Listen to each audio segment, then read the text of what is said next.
అందరికీ నమస్కారం. కనుమ పండుగ శుభాకాంక్షలు.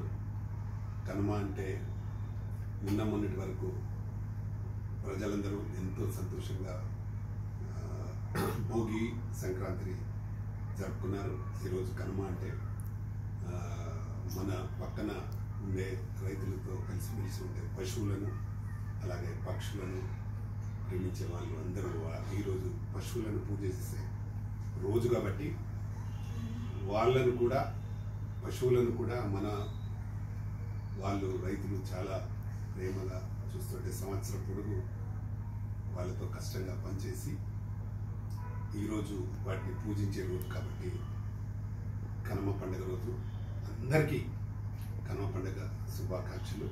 మా Telangana film chamber producers, directors అలాగే తెలుగు ఫిల్మ్ ఇండస్ట్రీలో ఉన్న వారందరికీ అలాగే ప్రపంచంలో ఉన్న తెలుగు వారందరికీ కనుమ పండుగ శుభాకాంక్షలు. నమస్తే. మీ ప్రధాని Ramakrishna Goud, chairman, Telangana film chamber of commerce. నమస్తే.